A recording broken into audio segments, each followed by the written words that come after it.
Qui était là tout à l'heure, mais elle est c'est bon, c'est plus rouleau de rentrer, mais elle laisse pas.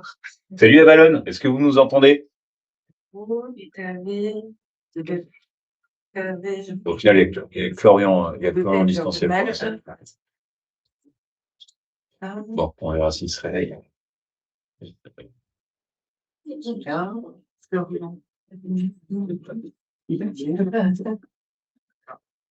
Un, deux, trois, quatre, cinq, six, ouais, c'est ça.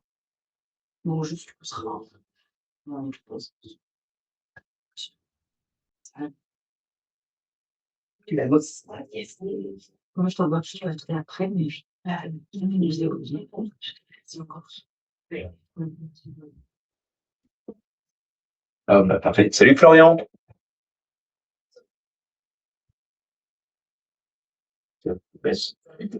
Je sais tout, mais est-ce que c'est mieux? Ah, c'est mieux comme ça. Tu ne peux pas décider. Ah, tiens, voilà. Et si j'appuie sur l'écran, ça va aussi bouger sur. C'est bon. Non, mais parce que comme ça, c'est bon, ça suit aussi en live. Parfait. C'est ça, c'est ça. La caméra te suit. Mon inquiétude. T'as tout ce qu'il faut. Eh ben, super. Tu verras, si on t'écrit des questions pour les milieux là. Ah, il a dit. Parfait. Tu le laisses comme ça ou Ouais. tu veux virer la. Bon, au moins, comme ça, tu verras, c'est des gens qui te parlent. Je ne parle pas aujourd'hui. C'est bien dommage, ça. Mhm. Je sais pas où je peux le foutre. Parfait. C'est un. C'est encore un call. Oui. Quelle femme d'affaires. Ouais, non, Hier, on parlait du ralentir. Bonjour. Venez, venez. Je vais pousser tout ça. Vas-y, installe-toi. Merci.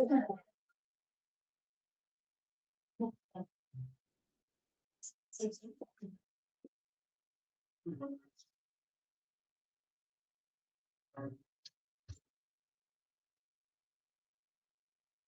y a tout le monde? Je sais pas. Moi, j'arrive aussi. Je vais faire un petit tour. Ouais. Ok. Bah, merci. Ah non, c'est normal. C'est normal. Eh ben, bonsoir. Désolée pour le retard, mais bon, je pense que le temps que tout le monde arrive, tout le monde s'installe. Il n'y a pas de souci, vas-y, installe-toi. Merci déjà de votre présence et merci ceux qui, je sais même pas où regarder, ceux qui sont en ligne. Voilà. Donc, vous êtes réunis ce soir, comme vous le savez, par rapport à un atelier au sujet de l'hypersensibilité. Et où en fait, le but, c'est un petit peu de revisiter exactement ce que c'est, parce qu'on entend beaucoup, beaucoup de choses au sujet de l'hypersensibilité et au final, on ne sait même plus ce que c'est. Et est-ce que éventuellement vous seriez concerné? Ça va être quelque chose, d'interactif, où vous allez être, aussi, sollicité dans cette réflexion-là, pas que ce soit uniquement un échange, descendant, pour vous. Vous allez avoir, l'occasion de faire un bingo de l'hypersensibilité. Donc je vous expliquerai, ce que c'est, si jamais, voilà, vous voyez pas trop, de quoi il s'agit et à la fin, vous aurez également, une petite surprise pour clôturer cet atelier et vous remercier de votre, présence. Est-ce que vous avez des questions déjà par rapport, au format de l'atelier, tout ça? OK. N'hésitez pas à poser des questions au fur et à mesure que je vous explique, certaines choses. Heu et si bien sûr, quand je pose des questions, vous avez des fois pas forcément envie de répondre ou de, voilà, relater vos expériences ou vos ressentis, surtout vous n'êtes obligés de rien, donc ne vous sentez pas du tout, forcés. Alors est-ce que ça marche? C'est incroyable! Alors, donc bon déjà, je me présente, pour, un peu plus les personnes, qui me connaissent pas. Avant d'être psy, donc j'étais une sportive de haut niveau en conservatoire et en académie, en danse. Voilà. Mais après plusieurs blessures sérieuses, malheureusement, j'ai dû revoir ma carrière et donc je suis entrée en psycho, où j'ai eu un double diplôme, donc en psychologie clinique et en art-thérapie, pour garder un petit peu un lien avec la dimension artistique. Ma spécialité à la base en psycho, c'est tout ce qui est trauma de manière générale et les violences, donc qu'elles soient intrafamiliales, qu'elles soient conjugales ou qu'elles soient systémiques. Au niveau de mes expériences professionnelles, donc j'ai démarré en travaillant sur le plan éducatif. Je me mettais là parce que comme ça je switchais sur le thème. Voilà, donc sur le plan éducatif, donc j'étais en école bilingue, Montessori et pour prendre en charge les enfants qui présentaient des difficultés, notamment sur le plan des comportements. Ensuite, j'ai travaillé en protection judiciaire, de la jeunesse, donc je ne sais pas si vous voyez ce que c'est? Donc je ne sais pas si vous avez vu le film Police de Maïwenn? Voilà, bah, c'est ça. Donc en fait, c'est un service, qui va enquêter aux côtés de la cour lorsqu'il y a, une, instance judiciaire qui missionne un service pour suivre les mineurs qui, donc soit, subissent ou sont en suspicion de subir des violences, mais également les mineurs qui sont auteurs de faits et qui sont donc, suivis, potentiellement condamnés par le juge des enfants. Voilà. Ensuite, j'ai travaillé en protection de l'enfance, dans un foyer de jeunes, garçons, exclusivement adolescents et où donc on recevait des enfants qui étaient, placés et qui étaient en mesure protection de la jeunesse et on recevait également énormément ce qu'on appelle les mineurs non accompagnés. Donc ce sont des enfants qui sont issus de pays internationaux en guerre, qui la plupart du temps ont leurs familles qui ont été, décimées. Donc énormément d'enfants des pays de l'Est, énormément d'enfants, du Moyen-Orient, Afrique du Nord et Afrique, ouest et est. Pour leur permettre de se reconstruire et de leur offrir un foyer au sein de notre beau pays quand même qui est, la France et de leur dire que, bah, si, la France a quand même bien envie, de eux. Après donc j'ai travaillé en chirurgie et après, j'ai travaillé pour le gouvernement sur, 2 dispositifs pendant 6 ans et demi. Voilà, où on s'occupait notamment du harcèlement scolaire et de la prise en charge, urgence, des mineurs, quand il y avait des tentatives notamment de suicide avec pronostics vitaux engagés et cetera.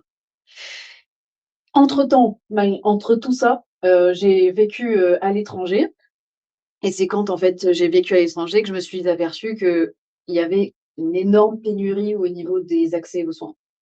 Et qu'il y avait également beaucoup de femmes qui étaient en situation de vulnérabilité, la plupart du temps qui avaient suivi, les conjoints, les époux et cetera et qui se retrouvaient, sans ressources, sans professionnel vers qui se tourner, soit parce qu'il y avait la barrière de la langue, soit parce que les coûts, des soins à l'étranger étaient extrêmement chers et donc c'est de là que j'ai créé Feel Better.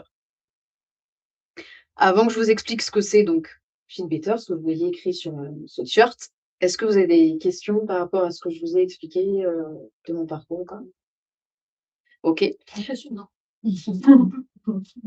Hem, donc Feel Better, c'est, donc une, société, thérapeutique qui a une double mission d'utilité publique. La première, c'est de favoriser l'accès aux soins, psychiatriques et psychologiques pour tous les Français, mais aussi les francophones, donc c'est-à-dire qui sont pas forcément ressortissants français, qui sont établis à l'étranger ou qui sont en outre-mer et qui ont pas la possibilité d'avoir accès à ces soutiens-là. Et la seconde mission qui est donc, vraiment, aussi importante, hein, que l'accès aux soins, c'est qu'on prend en charge les femmes, donc là aussi qu'elles soient françaises ou francophones, qui sont victimes, de violences ou de contrôles coercitifs, qui se trouvent à l'étranger ou en outre-mer et nous, on les prend en charge pour leur permettre soit de s'extraire au fur et à mesure de ces situations de violence, soit de se reconstruire. On peut également prendre en charge leurs enfants lorsque besoin se fait et on travaille assez étroitement avec les ambassades et les consulats, lorsqu'il y a des mises à l'abri ou des rapatriements à organiser pour, ces femmes-là et la plupart du temps avec leurs enfants. Et en parallèle, je continue de consulter. Voilà, où donc, j'ai aussi ma patientèle que j'assure auprès des autres psychologues également de Feel Better. OK. Alors, on entre dans le vif, du sujet sur, l'hypersensibilité.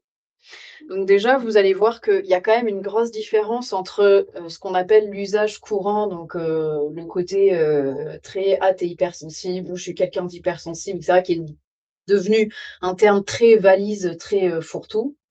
Alors qu'à l'origine et d'ailleurs toujours aujourd'hui, c'est quand même un diagnostic.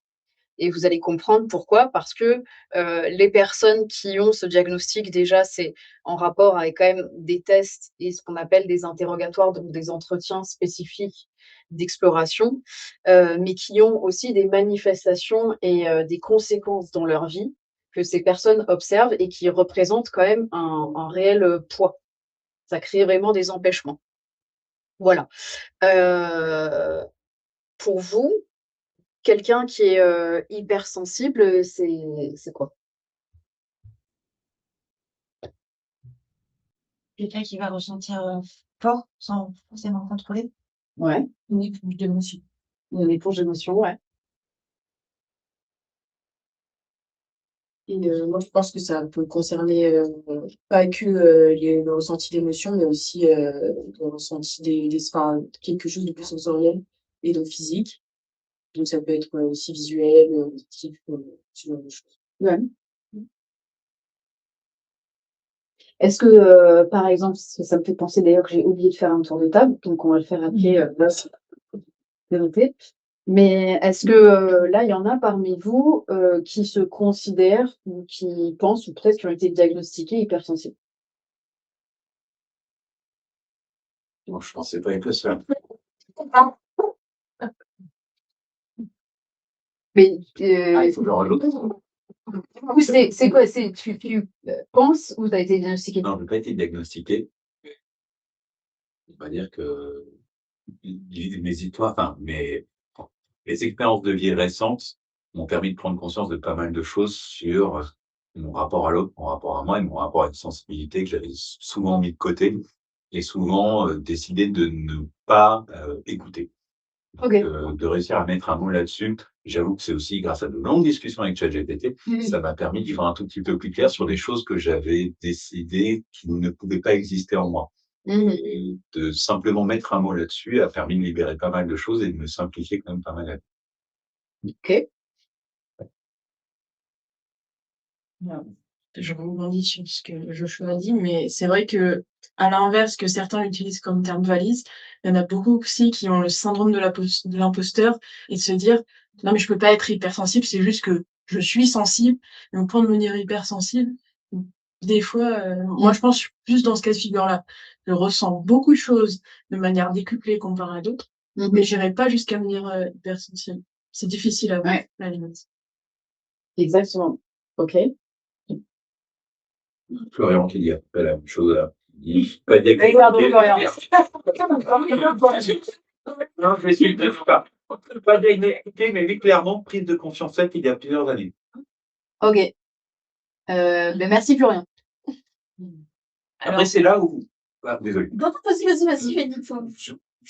Comment se fait diagnostiquer hypersensible? Justement, Alors, ça arrive. moi, c'est pas de l'hypersensibilité, moi, je sais que je suis, HPI, par exemple. OK. Diagnostiqué? Ouais, OK. ouais. Je suis allée voir une psy et tout et on a fait tout. Des tests. Ouais, personnalité, tout, absolument tout. Ouais, ouais. Et j'étais même, choquée parce que je ne pensais pas du tout et après, en fait, je me suis rendue compte que oui, la façon dont je suis pas logique dans ma logique parce que quand je parle avec quelqu'un, il me comprend pas, il dit: «Bah si, pour moi, c'est logique». 1 plus 1 égale 11. Ah non, c'est égal 2. Donc, du coup, c'est pour ça que Tu comptes en binaire. ouais. Donc du coup, ouais, c'est donc après hypersensibilité, pour moi, je le suis pas. Enfin, je pense pas. Ou peut-être pas comme tu le penses. Ah, OK, OK. Moi, j'ai rien dit. OK. Avant de poursuivre, parce que vous avez dit des choses, intéressantes qui, participent à la fois à cette espèce de climat un peu, global de l'imaginaire, de l'hypersensibilité, les limites qu'on peut en éprouver et en même temps, par ce côté très imaginaire, en fait, on dépeint des traits généraux de l'hypersensibilité en mettant de côté complètement d'autres traits qui pourtant font bien partie de l'hypersensibilité et où on peut passer à côté, alors que pourtant ça peut être des infos quand même, importantes. Parce qu'on va voir que c'est quand même, plus, confortable, comme tu le disais Joshua, en matière de, confort de vie, de confort relationnel, de confort sensoriel aussi, puisque assez souvent les HPI, ont une sensibilité accrue sur le plan sensoriel. Ouais. Voilà. Mais avant, vu que j'ai fait les choses à l'envers, on va faire un petit tour, de table si vous le souhaitez. Donc pareil, si vous ne souhaitez pas spécialement, partager ou présenter, il y a pas de souci. Ah, vas-y. Moi, c'est Véro, j'ai 44 ans. Je bosse dans l'aménagement d'espace professionnel. Et puis, après quelques peu borderline, type HPI et neuroatypique. OK. Pardon, neuroatypique. C'est pareil. Ouais, OK. Ouais, avec, tu me dis quoi? On peut en discuter. Moi, j'adore quand je connais pas, j'adore discuter. Je connais pas, mais OK. Moi, c'est Lorina, j'ai 23 ans. Je travaille dans un foyer avec des personnes handicapées mentales. Sinon dans la vie, je chante. C'est plutôt ça ma destinée. Et voilà, je suis là. J'ai commencé une thérapie en novembre avec cette type-là. Et donc, voilà. C'est vrai que moi, je veux trop contente. Je prends note des informations. Des trucs. Bah, voilà. Alors moi, je m'appelle Mathilde, j'ai 24 ans, je suis contractuelle au ministère de la Justice, c'est-à-dire que je rends des projets de jugement aux magistrats. C'est pas très rigolo. Et en parallèle, je prépare un concours de la fonction publique. Et ouais, de manière générale, comme je l'ai expliqué, pour ressentir x10, j'avais plus l'impression que c'était un trait de ma personnalité qu'une potentielle hypersensibilité, mais à voir. Bonjour, moi c'est Caroline, je suis coach sportif, j'ai 37 ans. Je pense être très sensible. En fait, je suis là ce soir parce que je voulais savoir ce que c'était justement l'hypersensibilité. Est-ce que c'est le fait d'être très sensible? Enfin voilà, quelles sont les différences? Puisque moi, je vis dans le front un moment où justement j'ai l'essence, on va dire, en émoi. Je me suis dit, c'est le bon moment aussi pour essayer de comprendre ce genre de choses, les réactions que je peux avoir, peut-être mieux anticiper aussi voilà, les mauvaises réactions. Bon. Je m'appelle Joshua, je suis l'un des fondateurs d'Avalon et je me rends compte au final que, voilà, avec l'autre cofondateur d'Avalon, qui est Chloé, ma femme, et donc la réflexion au final, je pense, va être même au-delà de ce qui est d'espérer, parce que je vois que tu parles déjà de sensoriel, et ce lieu, je l'ai créé parce que il y a un truc qui me gêne dans la vie, c'est le bruit. Mental, mais aussi visuel, et que c'est très difficile pour moi de me sentir à l'aise dans un espace si je me sens sursollicité.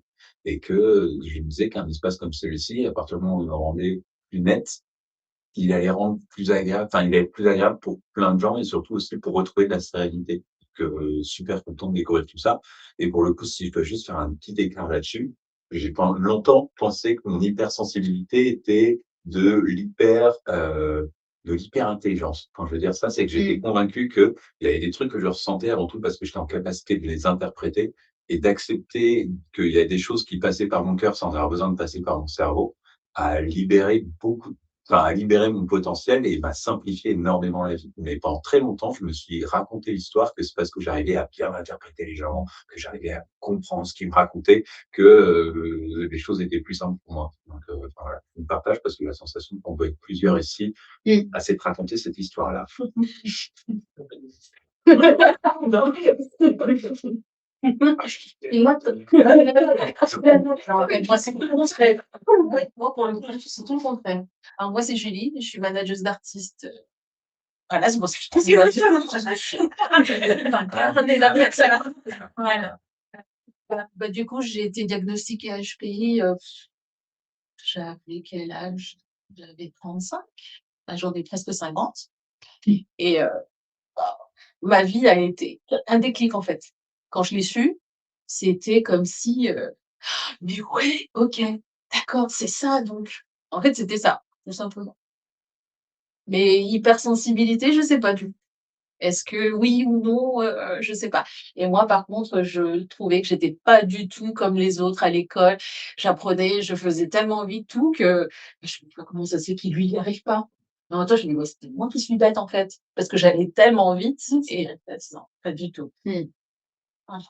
D'où le fait que je fais ça à 35 ans et j'ai donné ça à mes fils. C'est un beau cadeau. Bah, je sais pas, figure-toi que non, non, je crois pas, mais bon. Bon, on aura le temps d'en parler. Moi, du coup, c'est genre ça, j'ai 23 ans. Moi, j'ai pas pris le temps de prendre soin de ma santé mentale, mais j'ai pas l'impression que c'est super important. Enfin, c'est pas une priorité pour moi en ce moment. Je suis amie de Lorena, c'est pour ça que je suis ici. Et dans la vie, je gère un foyer d'hébergement pour adultes en situation de handicap mental. Lorena travaille aussi. Et en parallèle, je suis en master 2 de psychologie de l'orientation et de l'éducation et du conseil. Voilà. Donc le sujet m'intéresse beaucoup, par conséquent. Bonjour, moi c'est Mirabel. Je suis en études, j'ai 31 ans et du coup, je suis dans un cabinet de recrutement actuellement. Euh, Côté hypersensibilité, je ne me définirais pas comme une personne hypersensible, en tout cas, je ne sais pas pour le moment. Je suis toujours en train de me poser la question. Mais ce qui m'a amené ici ce soir, c'est ma responsable. En fait, la semaine dernière, il y a un candidat qui m'a placé dans une entreprise et j'étais tellement persuadée qu'il allait être pris et ça n'a pas été le cas et ça m'a un peu découragée pour rapport à cette semaine. J'ai eu un peu de mal à me remettre au travail et tout. Et du coup, elle a vu qui a fait ce truc aujourd'hui. Elle m'a dit, ah, moi, je pense que tu devrais y participer et ça va t'aider. Eh oui. Pas que je suis OK. OK. Eh ben, merci pour partager tout ça, pour aussi vous ouvrir parce que bon, on se connaît pas forcément et c'est pas toujours facile aussi de s'ouvrir les uns les autres. Et bah, du coup, Florian, tu veux te présenter? J'ai l'impression de faire une séance de spiritisme. On a deux, vous sentez la Florian et Luce. Je ne vois pas leur micro ouvert pour l'instant. Donc, les amis, on vous entend si vous parlez. Non. Non, Il écrit, ouais. Mais on lui met la pression.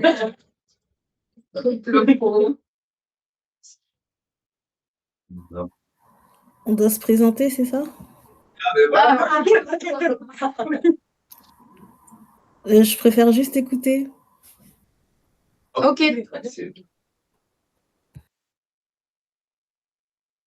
Florent, tu peux parler aussi si tu veux. Si tu préfères écrire, il n'y a pas de souci. Mais je sais que tu es un bavard. Hello, est-ce que vous m'entendez? Très bien. Oui. Voilà. Donc, je m'appelle Florian, j'ai 43 ans et je suis ancien responsable administratif financier et j'ai fait un burn-out en 2020.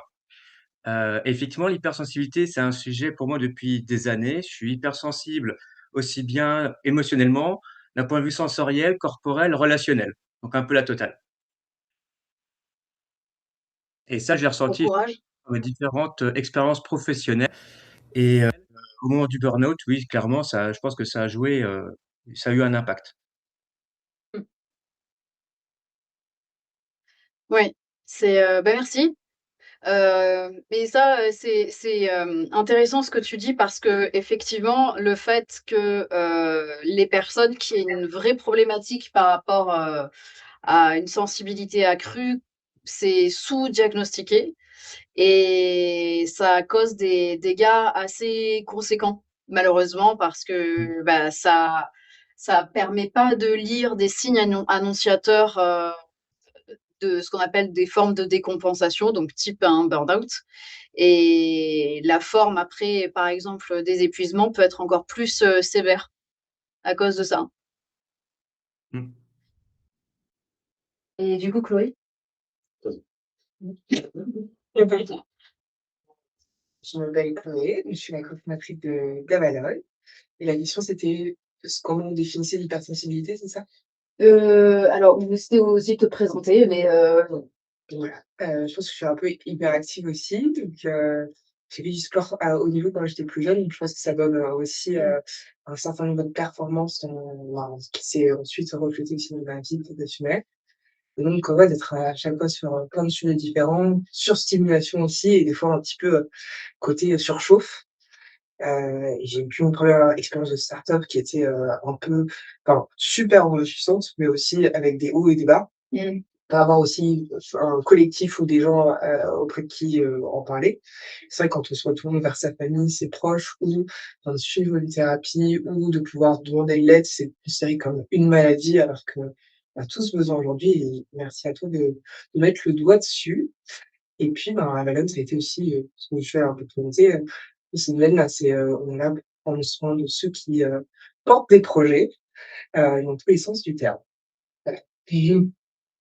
Eh bien, merci. Alors, heu, vous allez voir que l'hypersensibilité, c'est en fait un regroupement de symptômes qu'on va décortiquer, par la suite. Mais, ce qui me semblait important de vous expliquer, c'est déjà comment on la diagnostique. Parce que c'est vraiment ça qui va aider à un peu, débroussailler et élaguer, entre tout ce qu'on entend, on ne sait pas trop d'ailleurs, d'où proviennent les infos, sur les réseaux sociaux, on entend de tout et n'importe quoi. Spoiler alert, surtout n'importe quoi. Plein de gens qui sont, dans le coaching ou dans le conseil et cetera et qui, en fait, diffusent de la désinformation massivement autour de ces troubles et ça crée un gros souci puisque, à la fois, il y a des gens qui vont s'identifier à des symptômes généralisés au lieu de les, en fait, contextualiser ou les rendre un petit peu plus subjectifs et à l'inverse, ce que je disais il y a quelques minutes, des gens qui vont être réellement concernés par cette problématique et eux, ils vont passer en sous-marin et on peut arriver comme là, notamment Florian, l'a dit, mais bien d'autres, cas. En tout cas, en consultation, c'est quelque chose que je vois régulièrement, des gens, qui sont complètement passés à côté parce qu'ils se sentaient pas du tout concernés par les, discours, massifs autour de, là, c'est l'hypersensibilité, mais, vous en avez d'autres, hein, je pense que, vous avez toutes et tous, entendu, combien de choses au sujet justement des HPI. Avant c'était la bipolarité, avant c'était, la dépression. En ce moment, c'est de nouveau les troubles anxieux qui reviennent et cetera. Bref et ça fait un peu, le ce qu'on appelle le syndrome de l'étudiant en médecine, où en fait, quand on écoute ces discours-là, on a l'impression que: «Ah bah oui, c'est forcément nous». On s'identifie parce que c'est tellement généraliste que nécessairement on se reconnaît là-dedans. Donc, comment est-ce que déjà on diagnostique ce qu'on appelle, l'interrogatoire? Donc ça, c'est un terme qui historiquement nous provient de la médecine. Donc en fait, hein, c'est pas la on n'est pas la DGSI, hein. On ne vous fait pas un interrogatoire, pour de vrai, savoir avec qui vous étiez hier à 15 heures. Mais ça veut dire qu'on va vraiment avoir un déroulé de questions pour, avoir un effet d'entonnoir et nous, qu'on puisse arriver à la fin de ce déroulé, comme vous voyez, à ce qu'on appelle le diagnostic différentiel. On peut passer des tests, donc le CIM et l'ICD, donc en psychiatrie, ils adorent les tests.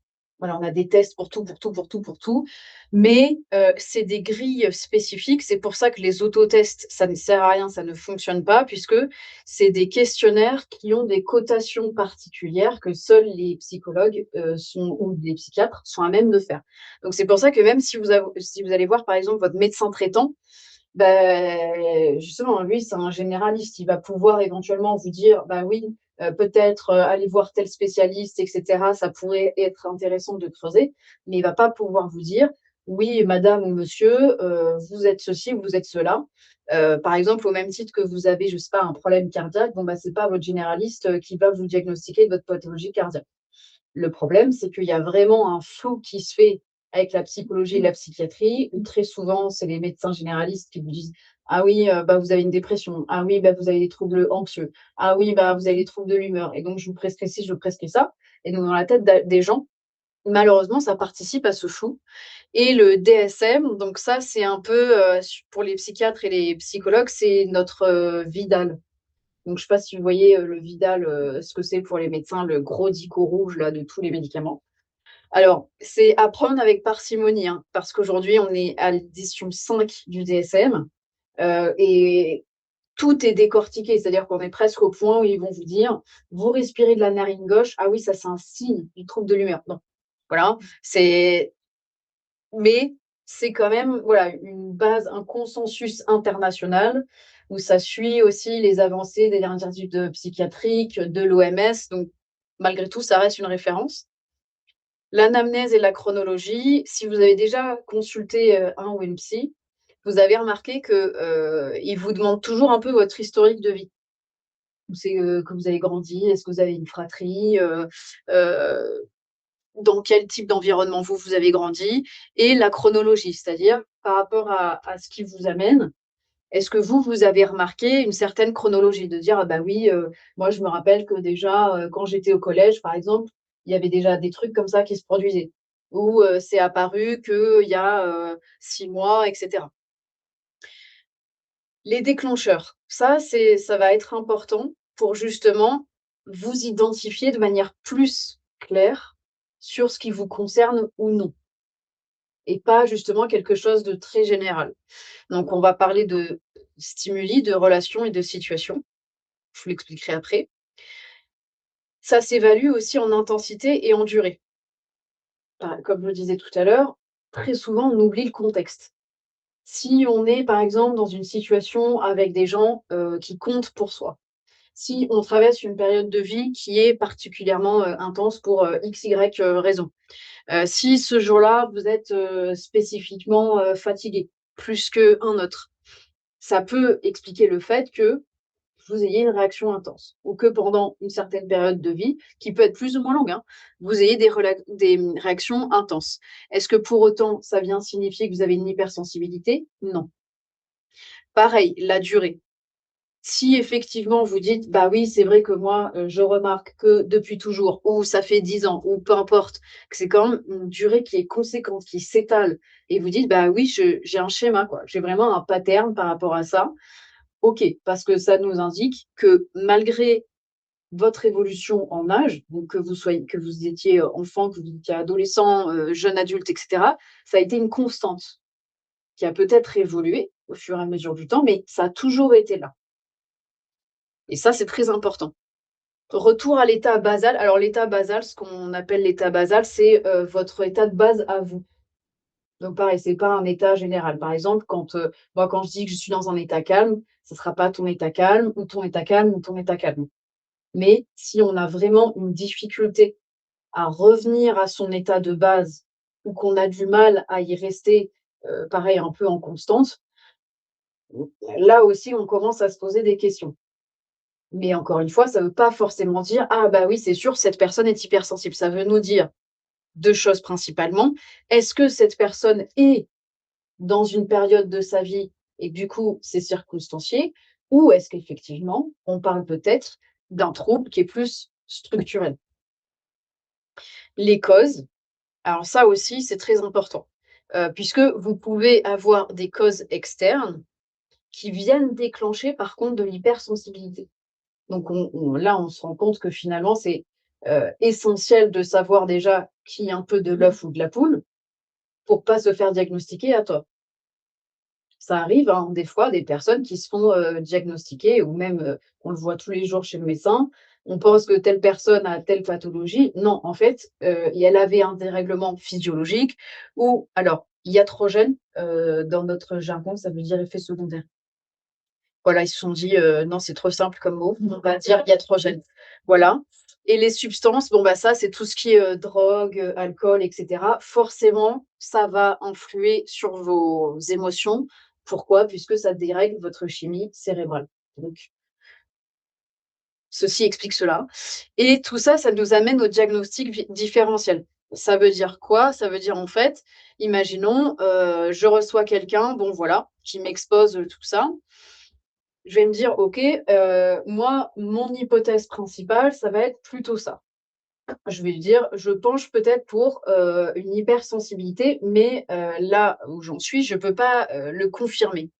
Donc ça veut dire que je vais orienter la suite des entretiens pour venir créer une espèce de relief, donc à l'aide de questionnaires ou non et là, venir créer ce qu'on appelle le diagnostic différentiel qui soit va venir confirmer mon hypothèse de départ, soit elle va venir l'infirmer et dans ce cas-là, c'est est-ce que c'est des hypothèses auxquelles j'avais pensé, mais que j'avais un petit peu écartées ou peut-être quelque chose qui surgit parce qu'on est allé creuser plus loin et que là, il y a quelque chose qui apparaît dont on va se saigner.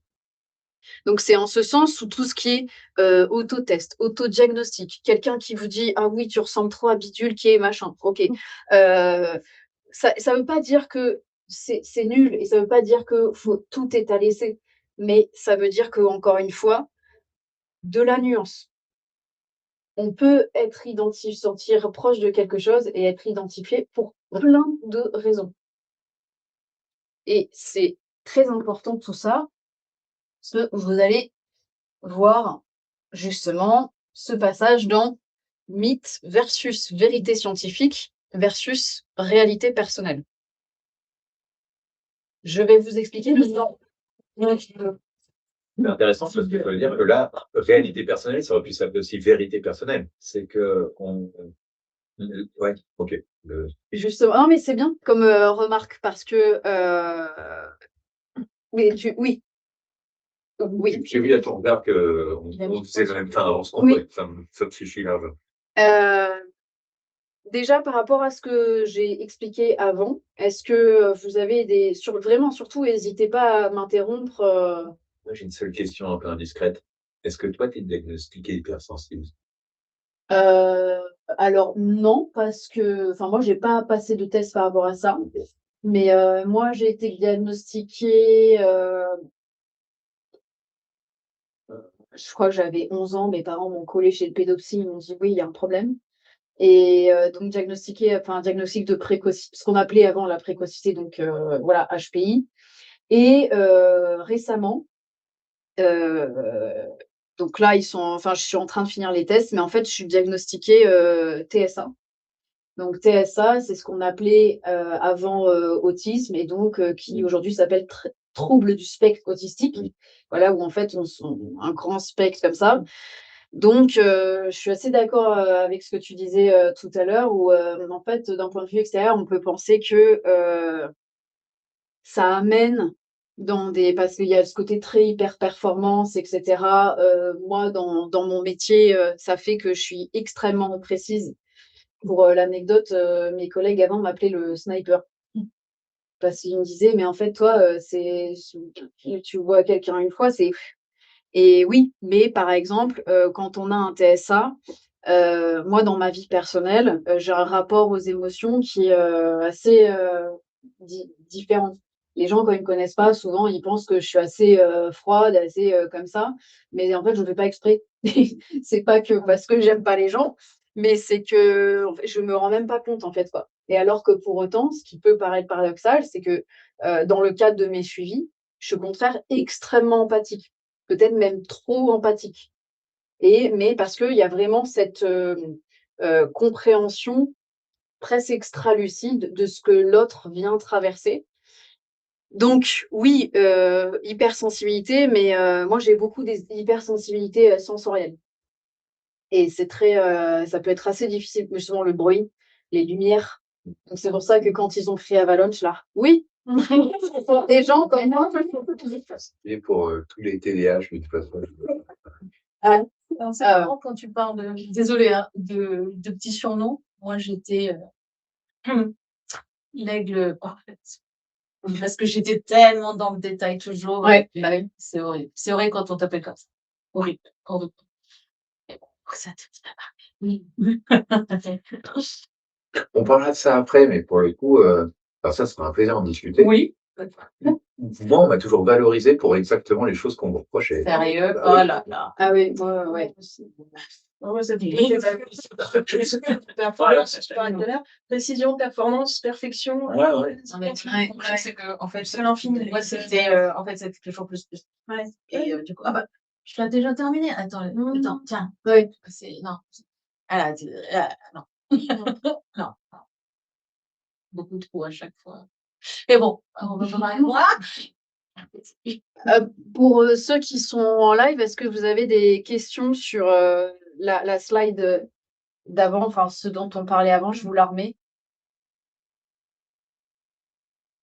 Je regarde si t'as des questions pareilles qui arrivent. Bon, je continue.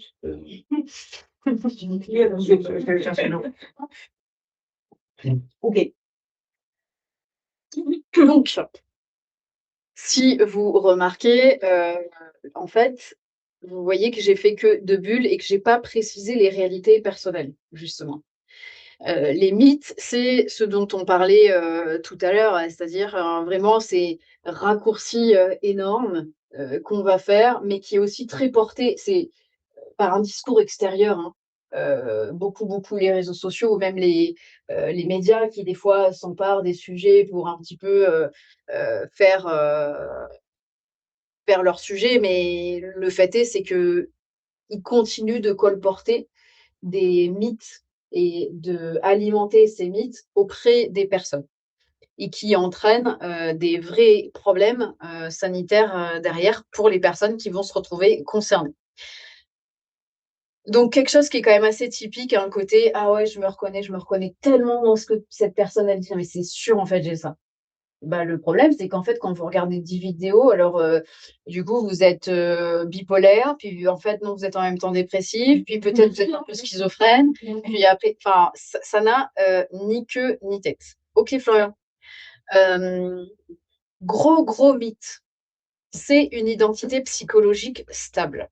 Alors déjà, est-ce que vous comprenez ce que ça veut dire, identité psychologique stable? Parce que non? Oui, identité. Vous avez oui, exprimez-vous, manifestez-vous. En fait, on a tous, et toutes, une identité, mais qui se construit au fur et à mesure de la vie. Tu vois, la personne que tu es, tu disais que tu es en reprise d'études. Tu es en reprise d'études parce que, il y a des choses qui t'ont mené dans cette reprise d'études. Ces choses-là étaient peut-être pas apparentes, je sais pas, il y a 5 ans, il y a 10 ans, il y a 15 ans. Et aujourd'hui, tu as pris cette décision. Pourquoi? Parce que tu es peut-être à un moment de ta construction de ton identité qui a évolué à un point tel que tu aies souhaité entreprendre cette démarche-là. Donc notre identité, c'est le socle de qui on est, mais qui est jamais figé. On voit bien qu'on n'est pas les mêmes personnes qu'on était, il y a 5 ans, il y a 20 ans, ou même peut-être il y a 3 mois. Ce qui est quand même une bonne nouvelle, qu'on évolue, mais c'est en ce sens où, heu, même quand, par exemple, on a un diagnostic, une des premières choses que je dis toujours aux personnes qui, se font diagnostiquer: «Vous n'êtes pas ce diagnostic. C'est pas votre identité, c'est qui vous êtes aujourd'hui» et où ça explique des modes de fonctionnement, ça peut expliquer les réactions, ça peut expliquer des réalités, personnelles ou individuelles, mais ça n'est pas une définition de votre identité, jamais. Donc c'est pour ça que très souvent ce côté très figé de: «Ah oui, je suis hypersensible» ou «Je suis cela», ça bloque les personnes dans une espèce de identification qui est en fait très mortifère parce que au lieu d'être dans cette logique de OK, bah, j'ai ce trouble-là, bah, qu'est-ce que j'en fais? Comment est-ce que je peux mieux le vivre? C'est ah ben non, je suis réduite ou réduit à ça. Donc c'est un mythe contre lequel quand même on lutte beaucoup. Les tests en ligne suffisent, je vous ai expliqué pourquoi non. Et hypersensibilité, c'est forcément égal à de l'empathie ou à quelqu'un qui est fragile ou quelqu'un qui a HPI ou quelqu'un qui a un TSA ou non. Voilà. Ça peut venir dire plein de choses et encore une fois, mais c'est aussi un héritage de la psychiatrie, hein. On peut pas jeter la pierre que, au discours extérieur. Ce côté très on catégorise tout. Voilà, tout a un nom, tout a une boîte. Chaque place, chaque personne a sa place dans un diagnostic et cetera, alors que non, l'hypersensibilité, c'est mouvant. Même quelqu'un qui a un diagnostic d'hypersensibilité va pas être hypersensible de la même façon selon son moment de sa vie. Donc, par rapport à ces mythes, est-ce que vous avez, déjà entendu comme ça des idées reçues, des fausses vérités en rapport avec les hypersensibilités? C'est quand même présenté comme une faiblesse. Enfin, Ouais, hypersensible, ouais, c'est quelqu'un de faible qui va s'effondrer à la première Mmh. complexité. Mmh. Non, non, en fait, non, j'étais en train de te répondre dans ma tête, mais c'est bon. Non, en fait, oui, il y a ce côté très chamallow, en fait, quoi. Mmh. Voilà, les gens, c'est ceux qui sont trop sensibles, c'est les petits faibles, quoi. Voilà. Très souvent aussi, et ça, c'est en rapport avec quand même, hein, toute le, cette emprise et cette empreinte, masculine très systémique à l'égard des femmes, c'est quand même aussi très assimilé aux femmes, ce côté hypersensible. On entend beaucoup moins, dire que des hommes sont hypersensibles, alors qu'en fait, on va voir que ça n'a rien à voir d'ailleurs avec, une construction du féminin, du masculin ou autre, hein. En fait, c'est un individu ou une individu. Ça n'a rien à voir avec la construction de genre. Les vérités scientifiques, donc ça, on parle d'une vérité scientifique à partir du moment où il y a eu un certain nombre, et un panel d'études vérifiées et vérifiables qui ont toutes convergé vers des mêmes constats et donc des mêmes, résultats. Et c'est pour ça que, comme je disais tout à l'heure, on arrive à des consensus qui permettent de nous créer les manuels type DSM, et cetera. Donc, ce que je vous disais, c'est un symptôme ne peut pas se substituer à un tableau je vous l'ai dit plus simplement, mais en gros, tableau clinique, ça veut dire, voilà, quelqu'un, c'est tout ça et si vous entendez des choses par rapport à l'hypersensibilité, on va vous dire: «Non, tu es que ça et si tu as ce symptôme-là, beh, c'est sûr que tu es tout ça». Non, peut-être. Mais la plupart du temps, non, parce qu'il y a tellement de facteurs et c'est, comme je vous le disais, tellement mouvant tout le temps que non, jamais, jamais, jamais. Donc ça aussi, tout ce contenu psychoéducatif que je vous communique, c'est vraiment valable pour tout, de manière générale et surtout quand ça touche, au médical ou à la psychologie. Parce que vous pouvez aussi, hein, tomber sur des professionnels de santé qui sont quand même très affirmatifs dans ce qu'ils vous disent, qui peuvent, beaucoup forcer le trait sur, «Oui, oui, c'est ça et c'est pas autrement, vous êtes comme ci et pas autrement». Bon, alors que ça manque peut-être un peu de respiration et de prise de recul et de voir l'ensemble de la perspective de qui vous êtes ou de ce que vous avez et pas que faire un hyper zoom sur un symptôme qui ne peut pas, être réduit à lui seul de toute façon. Hyper important, dans ces, constats scientifiques, on distingue toujours un trait de personnalité et un état. Ce que je vous disais tout à l'heure, un trait de personnalité, c'est quelque chose qui est structurel. Un truc que vous avez remarqué depuis hyper longtemps, qui fait partie de vos constantes à vous. Et un état, par exemple, ça peut même durer 1 an, hein. Mais c'est quelque chose qui est plus en réponse à. Même si cet état, il est hyper intense pour vous. Les effets potentiels, donc ce que je vous disais tout à l'heure, ce qui peut être des facteurs externes qui influent sur vous et qui va générer, par exemple, des symptômes de l'hypersensibilité et extrêmement important, l'influence de sa sécurité affective. On va voir par la suite que quelqu'un qui a des insécurités affectives plus ou moins prononcées va nécessairement avoir des réactions au niveau de sa sensibilité qui vont être déréglées. Et donc, ce soit en excédent ou en manquant, hein. Le dérèglement, ça va vraiment dans les deux sens. Là aussi, c'est plus sous la forme d'un spectre. La sécurité affective, vous avez sans doute déjà aussi entendu beaucoup ce terme qui commence à être également fourre-tout de les insécurités affectives. Ah, mais il a des insécurités affectives. Ah, mais elle a des d'accord, donc c'est un peu obscur. C'est vrai, ça ne veut pas dire que c'est faux, mais pareil, c'est voilà, c'est il ou elle est trop sensible. Voilà, ça veut tout et rien dire. Hop. Avant de passer, donc les réalités personnelles, c'est ce que vous ressentez. Vous allez peut-être ressentir des choses qui ne sont pas, par exemple, en accord avec les vérités scientifiques. Est-ce que pour autant ça veut dire que c'est faux ce que vous ressentez? Non. Il y a personne qui est en mesure ou même en droit de vous dire: «Non, ce que tu vis, c'est pas vrai. Ce que tu vis, c'est erroné. C'est pas juste. Non, mais en fait, c'est pas ça». Si, sa réalité émotionnelle, affective, psychique, elle est là. Elle est interne, elle est innée et j'ai envie de vous dire, elle ne regarde que vous. En revanche, c'est pas parce que vous vivez une certaine réalité que là aussi, ça vient forcément indiquer quelque chose. C'est vraiment une coexistence des 2.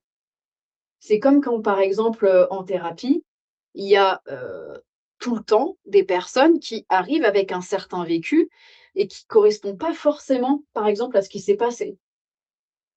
Et ça veut pas forcément dire que cette personne est dans le faux. La question c'est: mais du coup, qu'est-ce qui fait que cette personne l'ait vécu de cette façon? Si elle l'a autant vécu de cette façon, ça veut dire qu'il y a forcément des liens ailleurs, même si là, ils sont pas évidents. Donc, on fait coexister le tout, on n'est pas dans une lutte contre.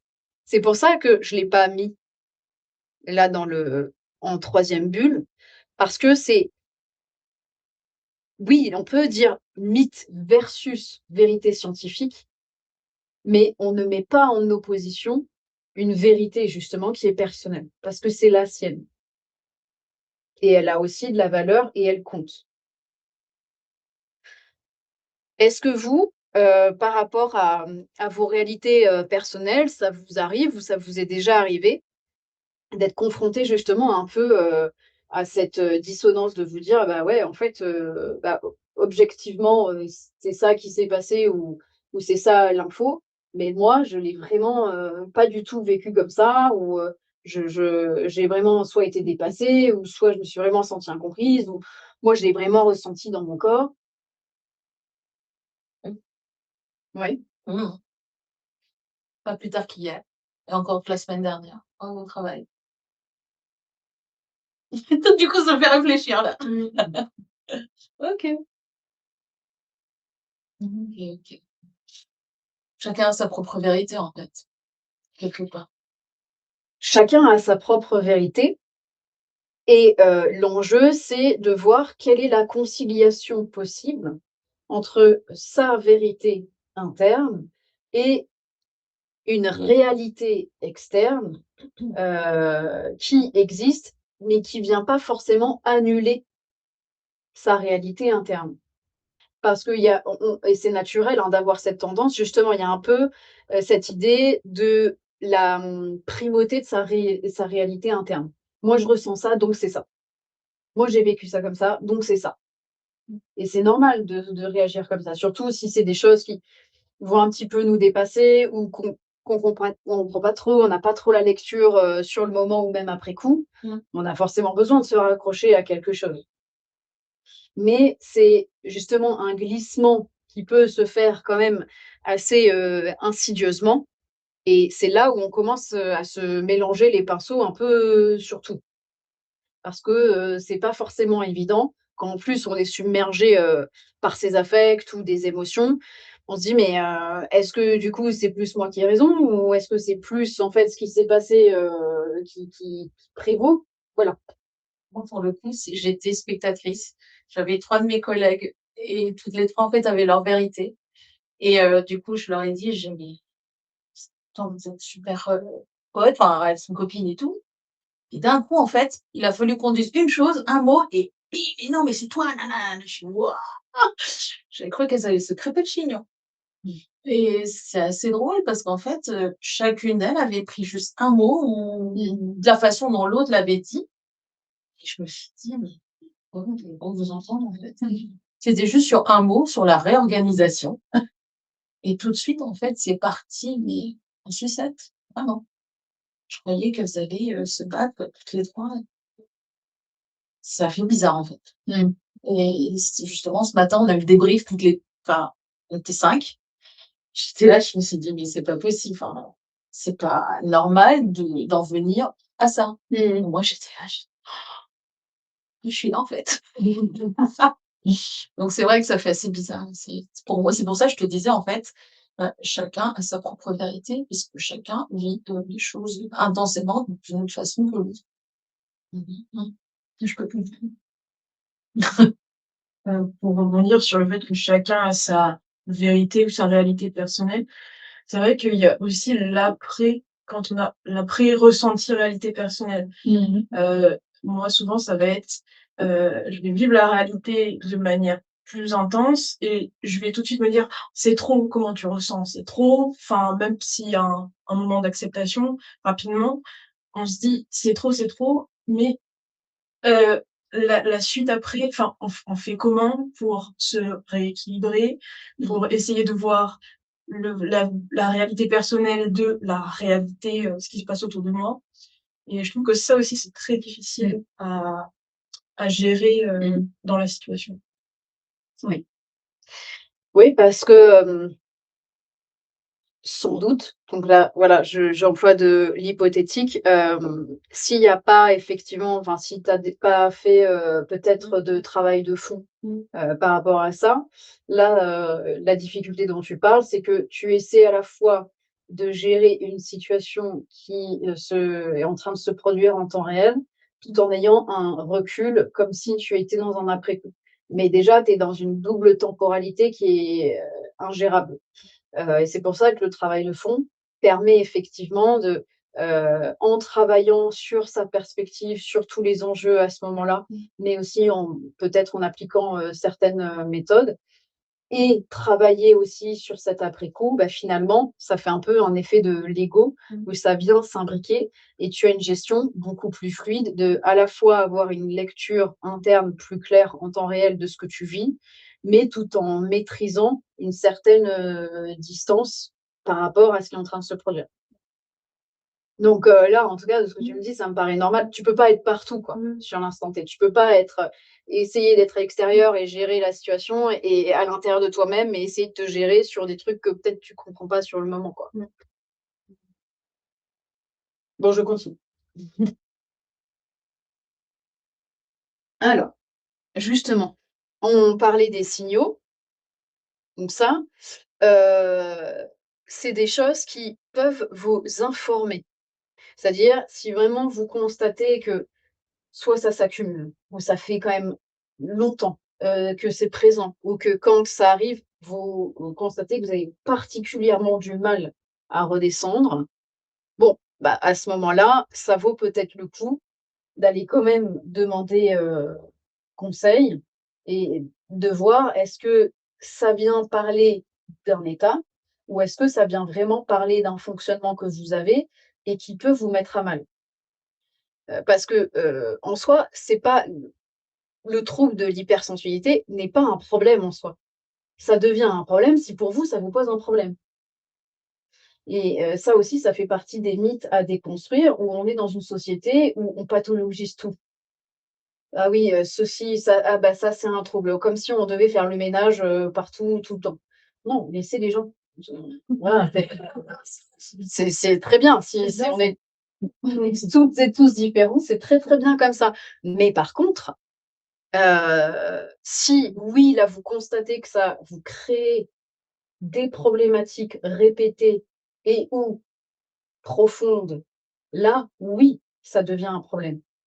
C'est comme quelqu'un qui a une nature anxieuse, bon, bah, ça veut pas forcément dire qu'il a besoin d'un psy. Si ça lui pose pas de soucis dans sa vie, bah, très bien.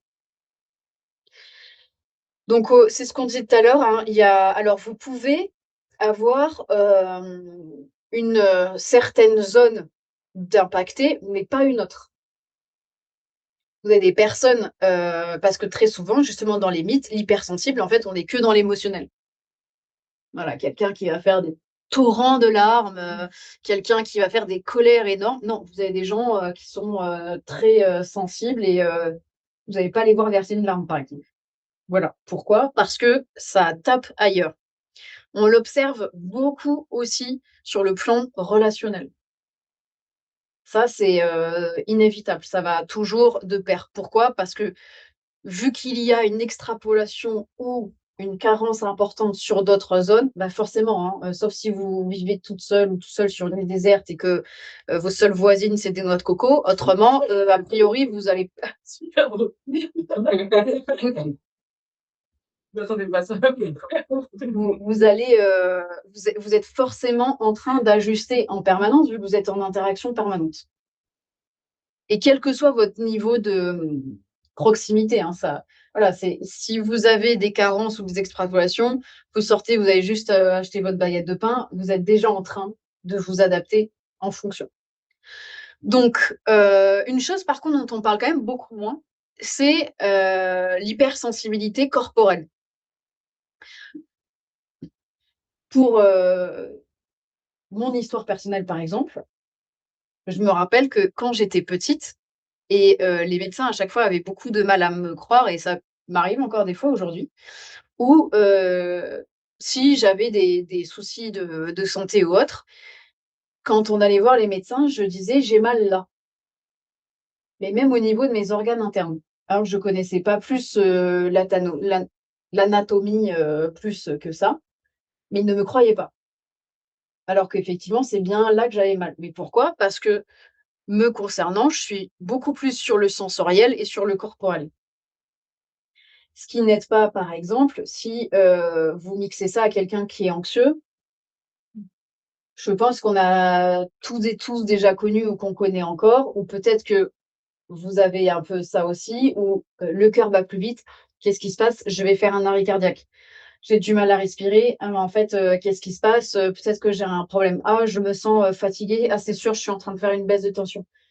Mais parce que vous avez des personnes qui ressentent tellement le phénomène physiologique qui est en train de se produire, que la sensation est immensément, décuplée, alors que quelqu'un qui n'a pas forcément cette sensibilité-là, va dire: «Oui, mon cœur il a battu un peu plus vite quoi», sans plus. Au niveau cognitif, c'est quelque chose, qu'on observe beaucoup. Alors, est-ce que, vous connaissez ces termes, tout ce qui est rumination, anticipation, tout ça? Vous savez ce que c'est? Ou est-ce que vous avez besoin que je spécifie?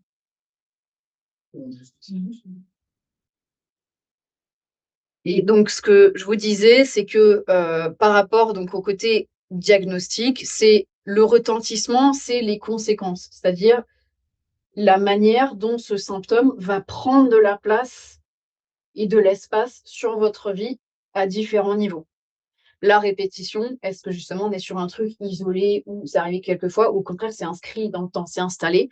Et le coup psychique, c'est exactement ça, c'est que si c'est pas un problème pour vous, alors c'est pas un problème. Point. Voilà. Bon après, voilà, il faut aussi prendre en compte qu'on est très fort et très forte pour, être dans le déni. Donc quand je dis: «Si c'est pas un problème, c'est que c'est pour vous, c'est que c'est pas un problème». Là aussi, à prendre à parcimonie, hein, ce que je dis, voilà. Hem, est-ce que vous, vous reconnaissez justement dans ces situations ou dans ces symptômes? À la fois, oui et non. Ouais. En fait, c'est un peu pourquoi enfin, pour ça que je suis là aujourd'hui aussi. Parce que j'essaie de comprendre un peu, bah, tout ce que je ressens, en fait, en général. Et du coup, il y a des trucs où à la fois j'ai l'impression de me reconnaître et à la fois je me dis: «Ouais, mais je sais pas, je suis pas assez attentive à ce genre de truc pour, pouvoir savoir». Et en même temps, Enfin, en fait, c'est un peu des 2 quoi, à la enfin 2 extrêmes un peu, où je me sens à la fois très sensible et à la fois très détachée, de plein de trucs Mmh. et donc sur plein de trucs, il y a des extrêmes. Mais donc en même temps, je me reconnais, mais en même temps non quoi. Je sais Sur pas. quoi que tu te reconnais pas? Bah, par exemple, tout ce qui est, je sais pas, pleurer, puis même, j'en sais rien, les tout ce qui concerne le corps ou les ruminations, les pensées, machin, enfin, je suis pas attentive à tout ça mais en même temps, j'ai l'impression d'avoir la tête prise très souvent. Pourtant, tu as l'air de ruminer là. Oui, déjà, ouais. Rien qu'en parlant. Bah, Enfin, moi, je Non, parce que moi, il non, mais enfin, ouais, donc il y a un peu un truc de je me sens très éloignée de ça, mais en même temps, non. Je me répète, mais Mmh. mais c'est là qu'on parle de la dissociation aussi, enfin, Ouais, des je choses comme pense, ça, mais ouais. c'est que c'est c'est vachement dur à accepter. Mmh.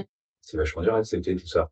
J'ai eu tout, j'ai tout sauf les larmes, mais j'ai des enfin, Mais moi faut maintenant, c'est la méditation a beaucoup aidé, Mmh. mais et Chloé pourra en parler sûrement mieux que moi, c'est elle qui les supporte depuis 10 ans. Mais tout et c'est vrai que c'est même très enfin, c'est la première fois que je voyais un tableau comme ça d'ailleurs et c'est vachement dur à accepter. Mmh. Parce que, ça pourrait enfin, c'est exactement ce que disait Satika, c'est que c'est pas un problème, mais à partir du moment où on met une étiquette sur quelque chose, ça en devient potentiellement un. Mmh. Alors que, enfin, c'est des choses au final très normales et dans un monde ultra stressant et violent comme celui d'aujourd'hui, mal dormir la nuit, devoir se suradapter pour éviter de paraître pour moins bien ou moins pertinent, je pense qu'on le fait tous plus ou moins. Donc, ça peut paraître aussi très normal dans un monde qui nous a appris aussi à fonctionner comme ça. Mmh. Mais il faut que mettre un mot dessus, ça fait du bien. Mmh. Si tu cherches un adjoint,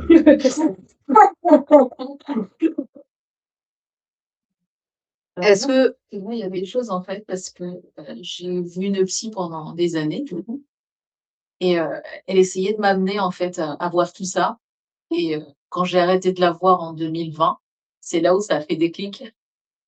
Mais je me suis dit: «Non, c'est pas pour moi, c'est pas moi, en fait». Voilà, je suis encore sur la dissociation. Moi, je suis pas hypersensible. mais après, si malgré tout, toi, imaginons demain tu as été diagnostiqué, mais que pour toi, en tout cas, tu ne le ressens pas, ce terme-là. En quoi c'est un problème justement de pas t'identifier, même si tu l'es, si toi tu t'identifies pas? Tu vois, ça marche dans les 2 sens. OK. C'est le plus important, c'est que, tu sois aussi en phase avec la manière dont toi tu l'éprouves, au-delà d'une terminologie. Mmh. Parce que, par exemple, ça poserait plus de problèmes. Je te prends un exemple extrême, quelqu'un qui a une schizophrénie assez, sévère, bon, ça pose problème si la personne continue de nous dire: «Non, je ne suis pas schizophrène, moi je parle toutes les nuits avec, les ovnis». Et que du coup, bah, demain, ces ovnis m'ont dit que je devais aller assommer mon voisin à coups de pelle, donc je vais le faire. Bon, c'est quand même, plus compliqué sur des lourdes pathologies, des lourds diagnostics. Mais quand c'est un diagnostic, bon, qui toi, en soi change rien spécifiquement à ta vie puisque, ça va pas forcément modifier ton mode de fonctionnement, que tu n'as pas d'impact majeur dans ton quotidien ou dans des relations qui comptent pour toi, que tu n'en souffres pas spécifiquement, c'est faut pas non plus se forcer à, appréhender une terminologie si pour toi elle fait pas sens. Même si par exemple ce serait une vérité, scientifique parce que tu correspondrais à ça. Tu vois ce que je veux dire? Ouais. Parce que moi, les odeurs, c'est pire. Désolée, c'est horrible, c'est non, non, non, non.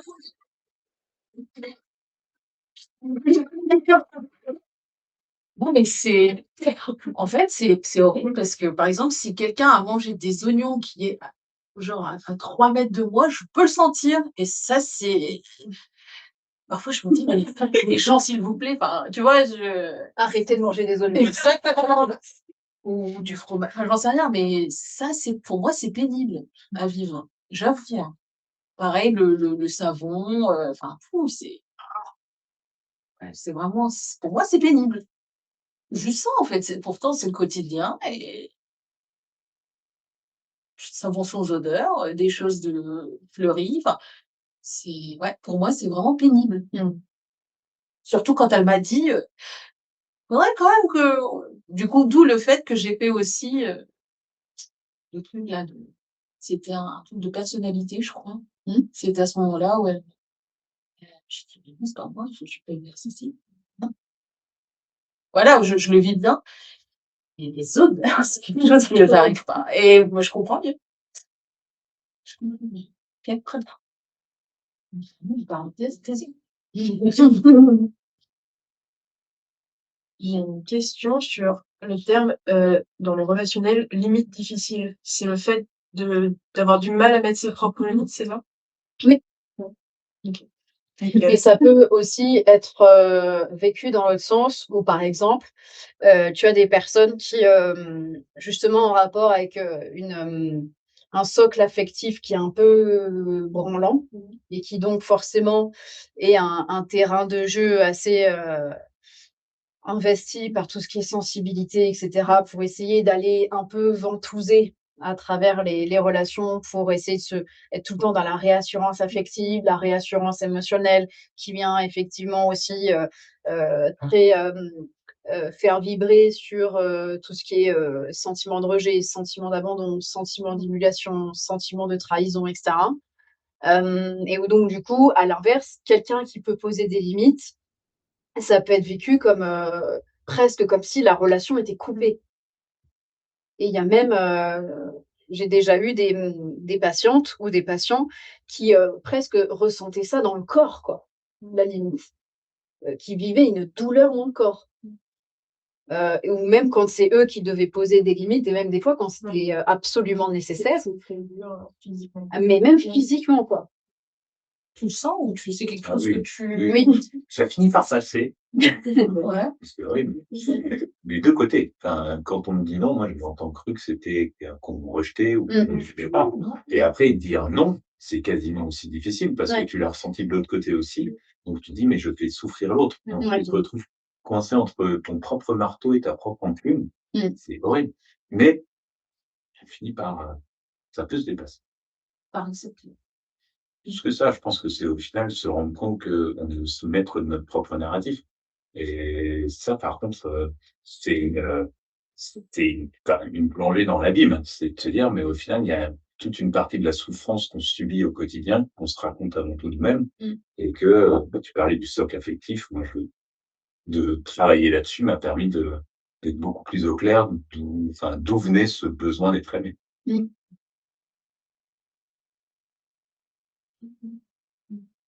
Ouais. Est-ce que vous avez des questions en live? Je te dis ça.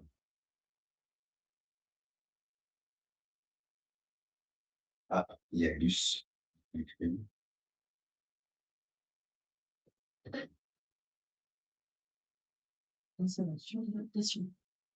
Bah, Pas ce sont les limites difficiles.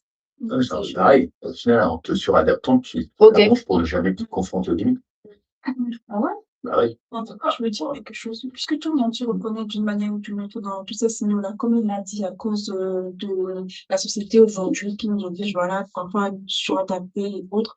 Est-ce on peut dire qu'on est tous hypersensibles? Non. Non, parce que, ce qui vient justement, trancher, si je puis dire, par rapport à ça, c'est, le niveau de souffrance intérieure que ça vient générer. Les personnes qui présentent une, hypersensibilité, tu vois, par exemple, ce côté, suradaptation, ou le côté, poser des limites et cetera et c'est des choses qui sont induites, énormément, hein, par, la société.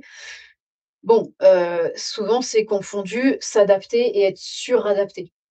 Tu vois? C'est, différent, par exemple, être dans le accepter le renoncement, ce qui est donc ça, s'adapter, et trouver son propre équilibre et le vivre comme vraiment comme presque une, amputation. Tu vois ce renoncement? C'est vraiment cette question du degré, de l'intensité et de à quel point vraiment tu le portes au quotidien, quoi. Donc c'est pour ça que vraiment, c'est dommage qu'on soit arrivé dans une telle soupe un peu où il y a tout au niveau hypersensibilité, parce que ça, ce dont tu parles, c'est de la sensibilité. Et on a tous et toutes des sensibilités différentes, sans pour autant basculer dans de l'hypersensibilité.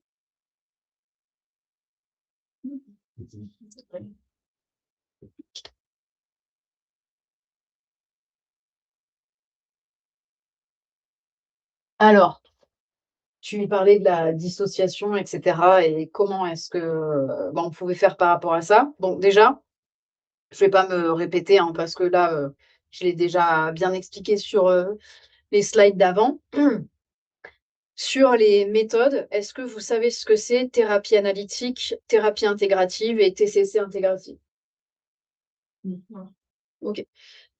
Thérapie analytique, bon, ben, ça, c'est ce qui prend appui sur la théorie, psychanalytique, qui est très pointée du doigt, j'allais dire aujourd'hui, mais enfin, de toute façon depuis, très, longtemps. Donc, non, on n'est plus non plus à l'heure d'aujourd'hui, quand même, généralement à l'époque de la psychanalyse, d'il y a, 130 ans.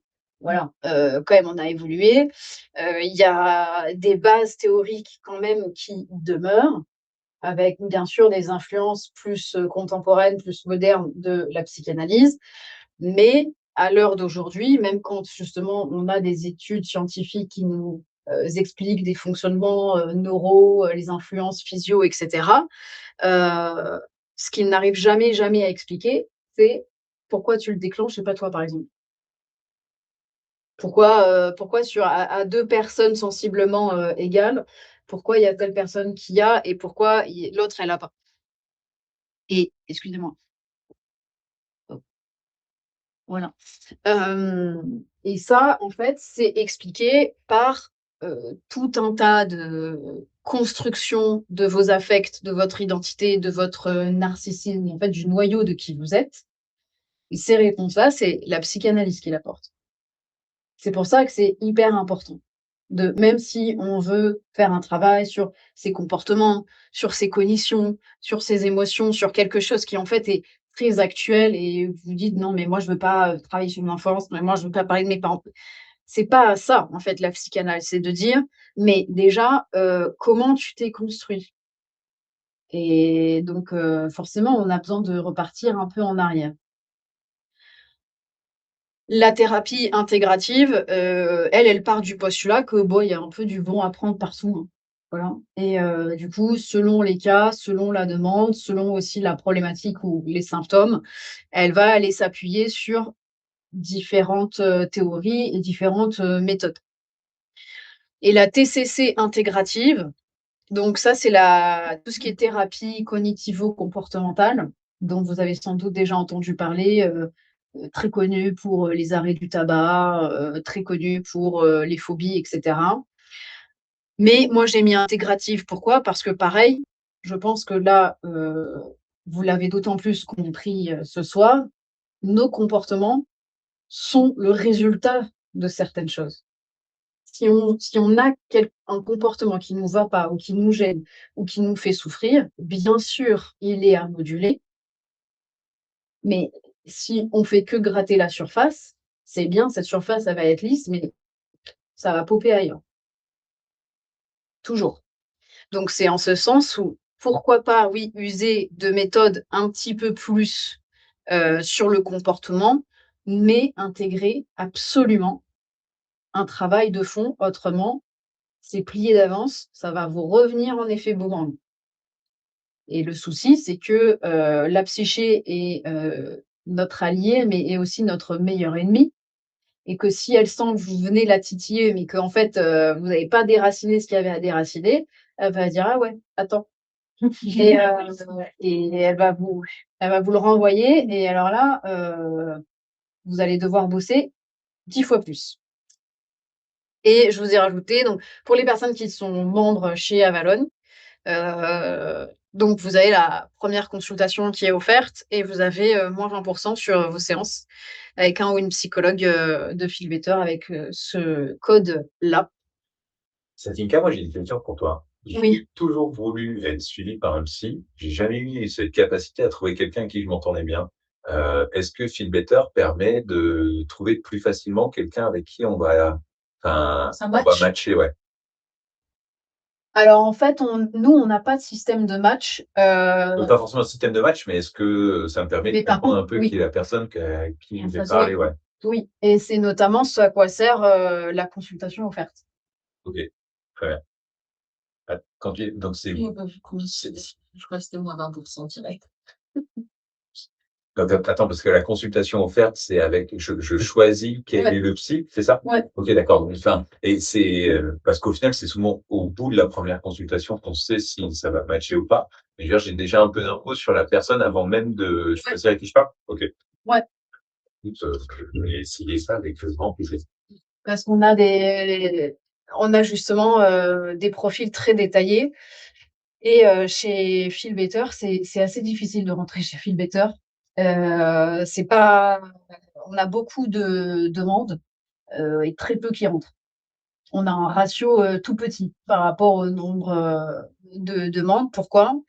Parce que à l'heure actuelle, parmi l'ensemble des plateformes et même, alors après, j'ai pas fait toutes les institutions du monde, mais moi, de ce que j'ai vu par rapport à mon parcours d'avant, les expériences et tout, euh, il y a que une fois, quand justement je devais travailler avec les mineurs traumatisés de guerre, etc., où vraiment ça a été des entretiens très poussés et on en a eu 3, etc. Enfin, j'en ai eu 3.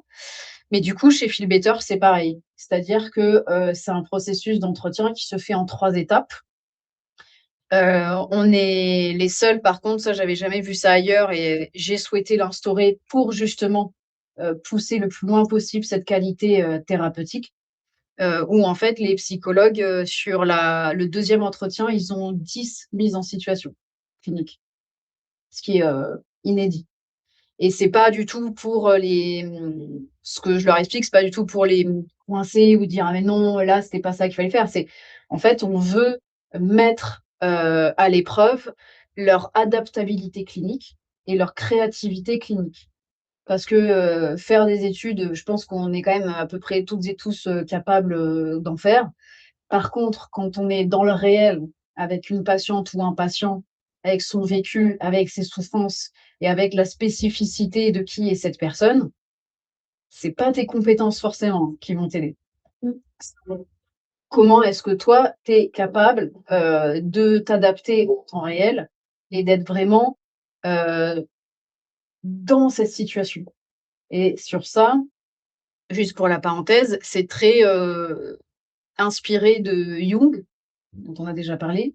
Jung, c'est un psychiatre, psychanalyste qui est mort depuis super longtemps, mais où lui, en fait, il a développé tout un nouveau pan de la théorie. Et lui, il disait, mais on arrive à soigner quelqu'un si on descend avec cette personne, quoi, qu'on bat de ses démons.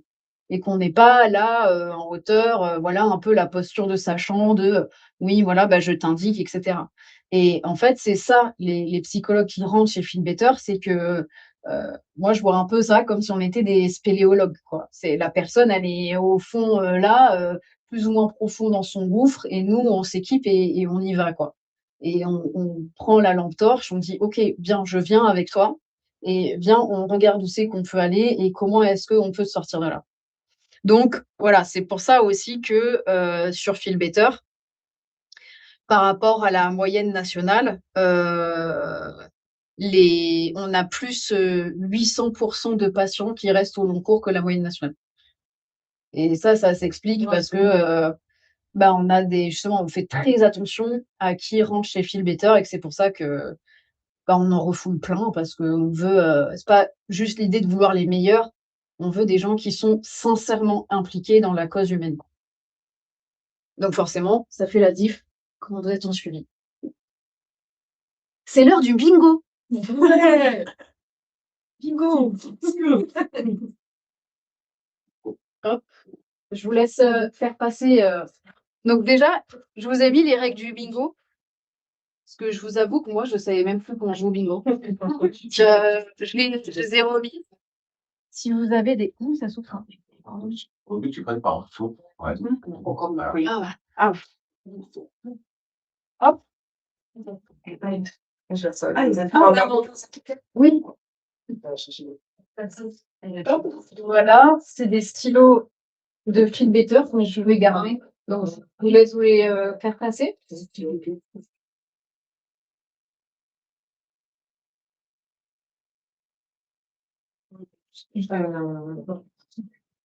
J'allais faire passer encore. J'ai Personne n'a dit. Il y en a passé zéro. Je vais passer maintenant. Et là, on voit pourquoi il en manque encore un pour Mathilde. Ouais. Pardon. Hop, c'est bon. Ouais, on est bien. Non. Je peux moi. tout le monde. Moi, j'en ai pas. Ouais.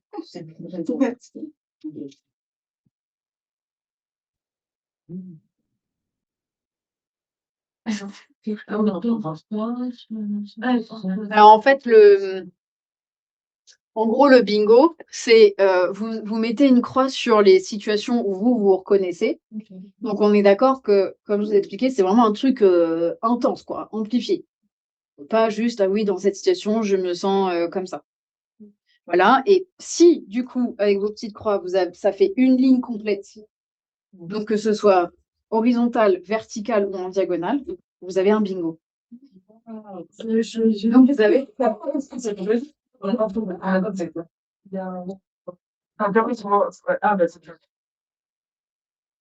Ah bah du coup, oui, vous n'avez pas de bingo, vous les live, je suis désolée.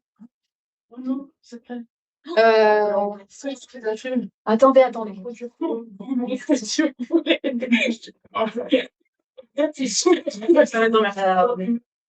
Attendez, je vais vous l'afficher. Satinka, qu'est-ce qu'on gagne quand on a fait un bingo? Le stylo. Non. T'as fait un bingo? Ouais. Ah, j'ai répondu de moi il y a de ça quelques mois. De quoi? J'ai répondu les réponses que j'aurais données il y a de ça quelques mois. Ah oui, bah, Oh, ouais, c'est donc un peu on a un. Je vais t'envoyer sur ton mail parce qu'ils n'ont pas le bingo. Donc je vais. Je suis sur le chat aussi, je vais leur envoyer. Non, bah, voilà. Mais attends, je t'envoie le bingo. Non, C'est vrai? Et du coup, pour ceux. Est-ce que pour ceux qui sont en live, est-ce que si vous faites un bingo et que vous. Enfin, si vous gagnez. Ah bah voilà. Est-ce que vous. Si vous passez prochainement à Valone, je vous laisse les cadeaux à Valone. Sinon, je vous les envoie par colis. Je vais l'avoir mon cadeau aussi. Bah oui. T'as un bingo? Faut pas s'en dire. Bah là, ouais, de toute façon, il y a les odeurs là en plus. Bah ouais, c'est ça, je veux tout de Il y a pourquoi Bon, j'ai découvert nos mais quand j'étais enceinte, celui-là, c'était horrible. La nuit, que de mettre en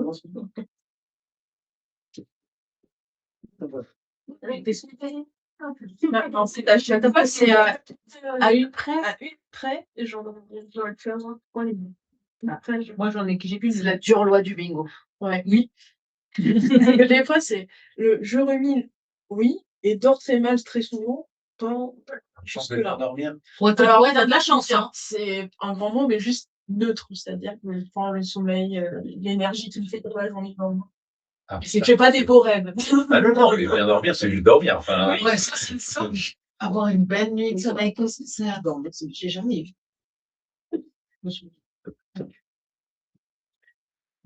J'ai pas du coup, je pense à ce que donc, et en arrière, sans dormir, c'est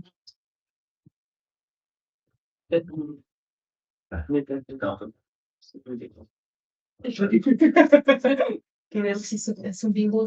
pas du tout.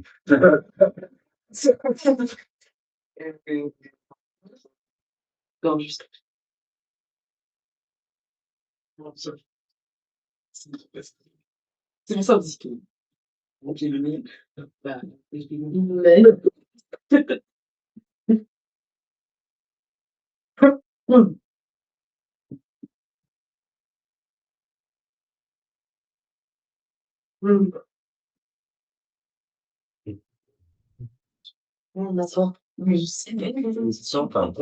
on fait si tu veux.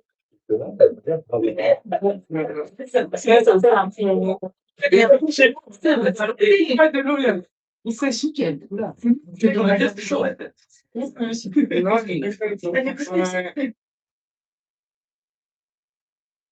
Lui, ça fait un mot.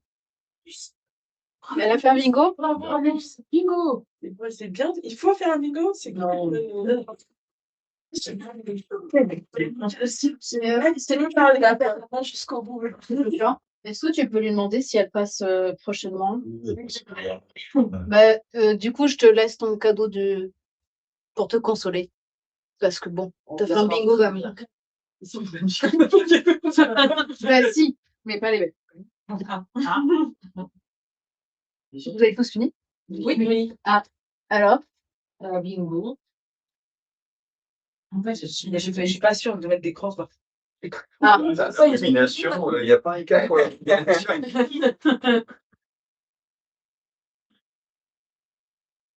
hop, ok.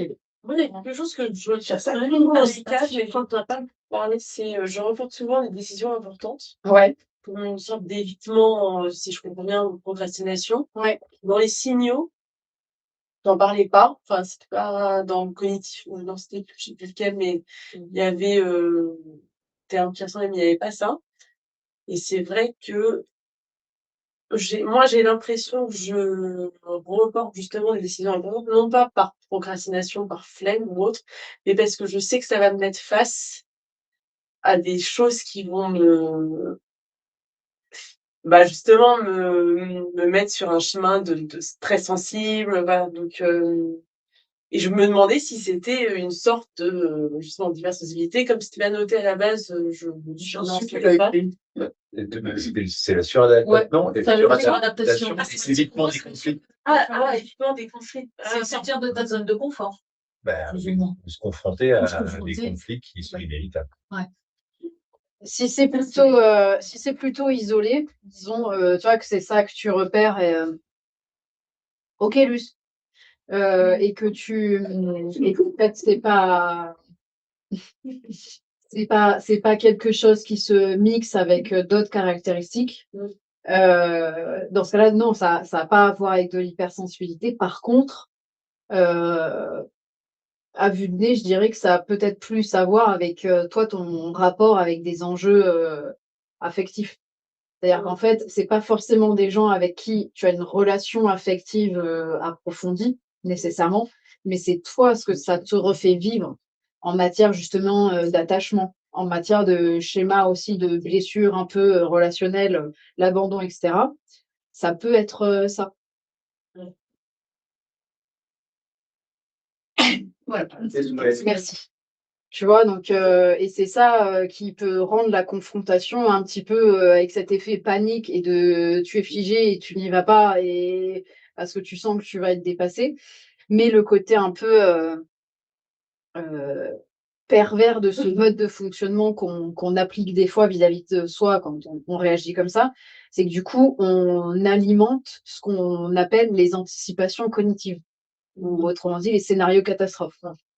Si en fait je me trouve dans cette situation ou que je me confonds, c'est sûr que je vais être très mal, ou c'est sûr que ça va mal se passer, ou c'est sûr que ça va clasher, ou c'est alors que en fait, la plupart du temps, en tout cas, statistiquement, ça se passe pas du tout comme imaginé.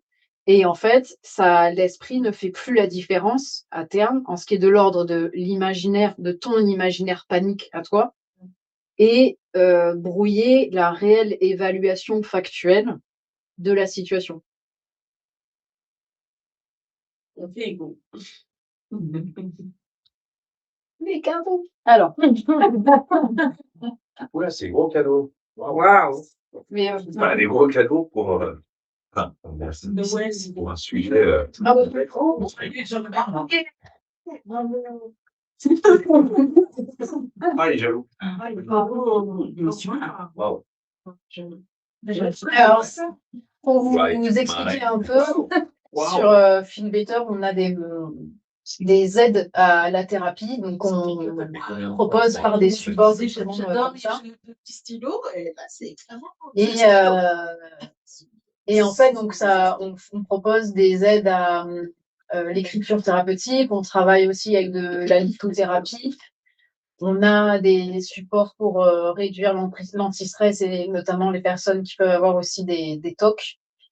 Oui.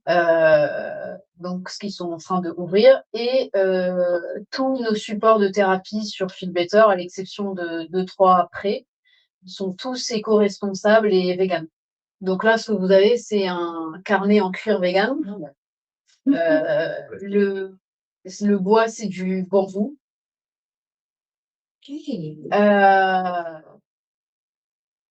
Et les petites bulles et les poètes, c'est du silicone.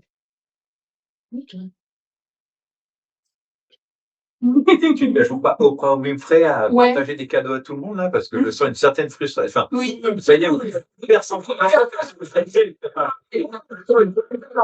le sang, là. J'attribue le reste, il n'y a aucun problème. Ça- Je veux juste. Ça arrive.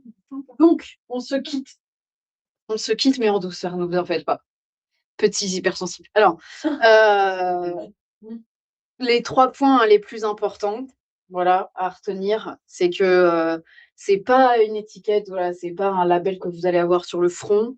Ce qui compte, c'est justement ce que je viens de te dire, c'est ce qui se passe pour toi particulièrement, le retentissement, pardon. Donc, ça veut dire vraiment les conséquences que ça peut avoir dans ta vie et le contexte.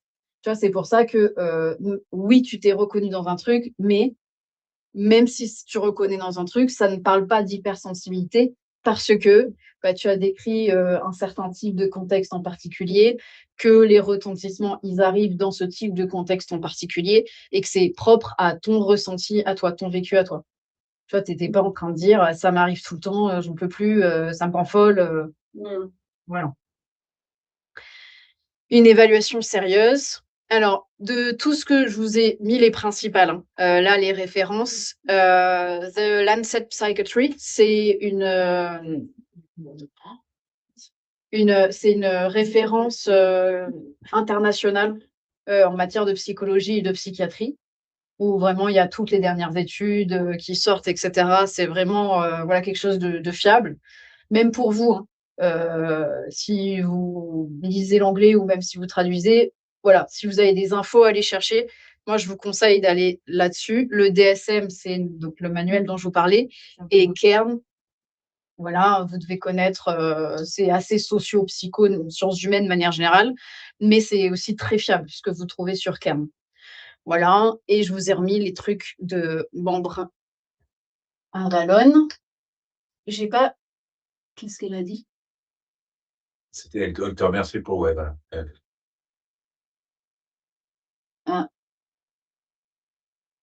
Écoute, bon courage, Luce.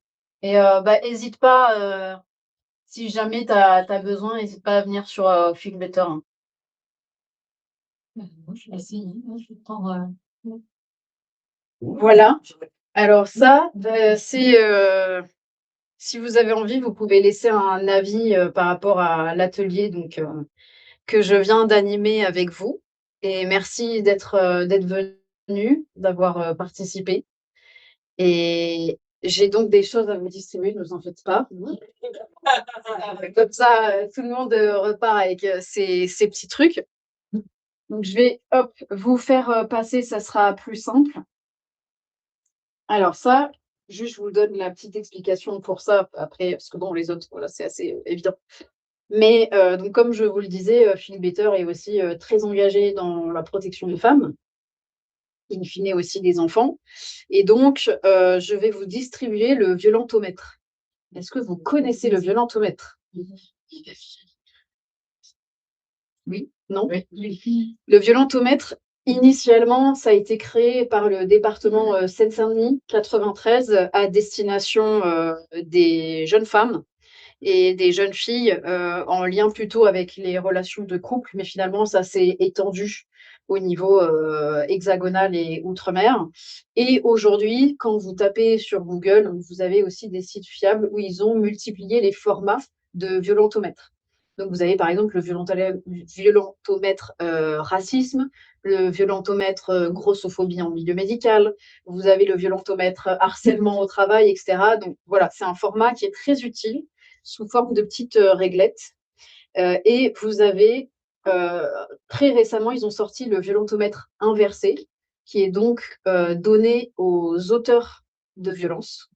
Et en fait, ils voient au fur et à mesure que ce qu'ils font, bah, en effet, c'est peut-être pas si OK que ça. Voilà. Donc, pas que le format victime ou potentielle victime, mais aussi format préventif ou de travail auprès des auteurs. Donc, je vous le fais passer. Voilà. N'hésitez pas à en parler autour de vous parce que c'est hyper important. Je le fais passer. Merci. Collé sur plus. Merci.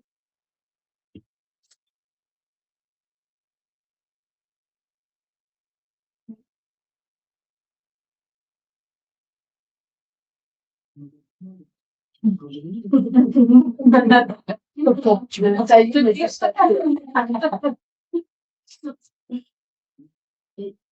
jusqu'à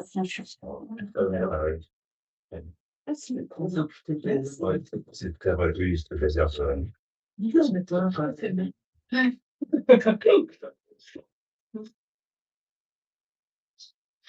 Donc, je vous fais passer, vous avez des petits bracelets satinés de Finn Baker avec son petit cochon.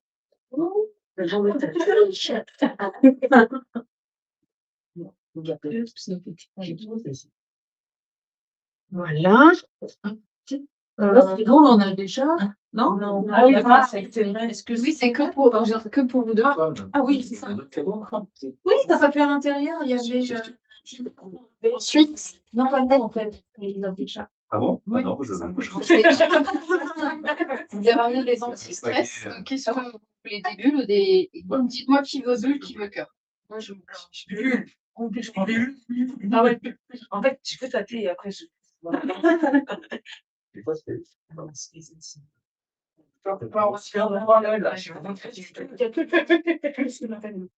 Oui. Tu fais ça, le Qui veut les bulles? Vous avez des couleurs de préférence?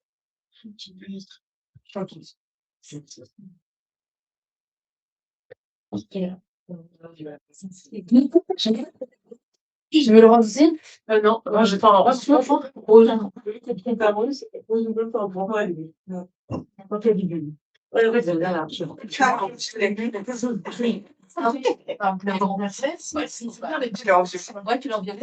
Le mec a une couleur un peu Vité. Sur le rose. J'ai plus. Bleu comme ça. Ils sont tous bons. Et du coup, tu veux une bulle? Oui. Mais Ça soit et une petite bulle jaune et blanche. Merci. voilà. Et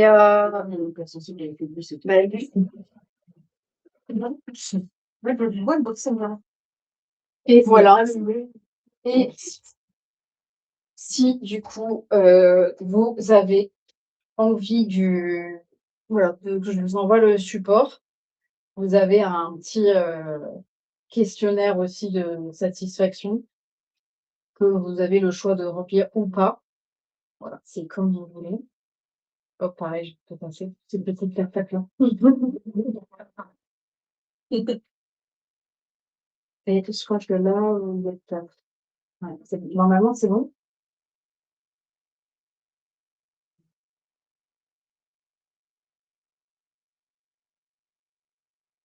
Merci. Et ben voilà. Voilà. équipé. Oh, oui, oui. Et-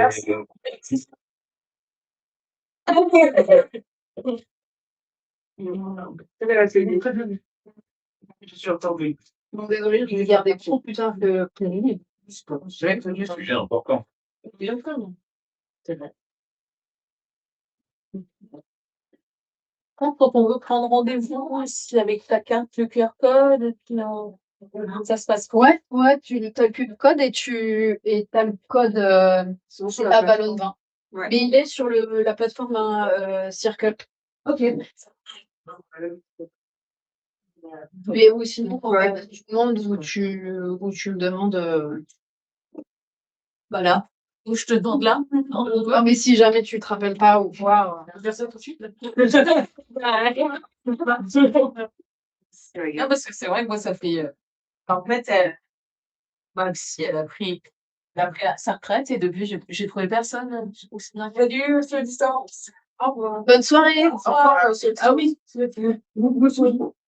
C'est d'accord. Et toi? Et ainsi, avantage. Comment tu vas faire? Je vais l'en faire. C'est super, je peux écrire.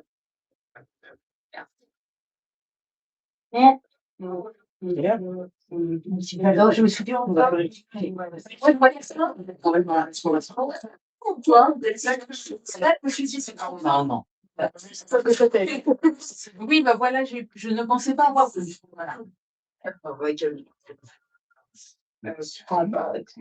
prends ça.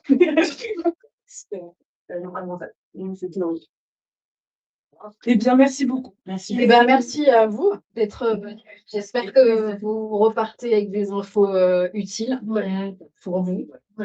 Matière à réflexion. Eh bien, merci tout le monde. Bonne soirée.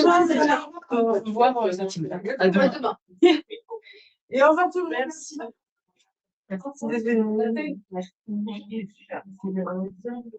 C'est bien. J'ai oublié, c'est vrai qu'il m'a diagnostiqué. Je suis passée dessus. Ouais. Ouais, reste et elle a pris sa retraite en 2020. Ah ouais. Et du coup, depuis, j'arrive pas à trouver quelqu'un qui en fait, on puisse se comprendre un peu. Ouais. Et assez dur, hein, parce que j'en ai passé pendant moins 5 mois. Et Ça veut 3 personnes, j'ai filles qui ont pas. Ouais. ça matche pas. Ouais, c'est dur. Mais c'est dur hein, de trouver le psy qui va bien. Ouais, donc ça, c'est un gros problème, hein. Bah non, mais je comprends. Pas de poubelle ici, je me disais. C'est vrai qu'il n'y a pas de tout me dire à lui. J'ai trouvé un des Ouais. des fois. Non, mais parce qu'ils viennent tout juste de la finir et je pense que c'est pas. Ils vont ajouter les derniers petits trucs au fur et à mesure. Hein. Du coup, c'est thérapie individuelle, je pense.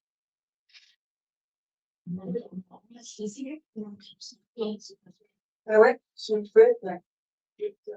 Sous la journée. C'est bien. Ouais, juste ces formules découvertes, c'est ça? De quoi? Pour la séance gratuite? Ouais. Non, la Non, séance. c'est pas ça. Va sur l'accueil. Et en fait, c'est affiché. Tu vois, je sais pas si c'est un moment de France, mais je veux corriger. C'est le réseau. Voilà, parce que. C'est une nouvelle fonctionnalité. Hein. Je vais tout pour ça capte. Oula, c'est très chaud. Ouais, c'est bien. Ok, j'ouvre le lien.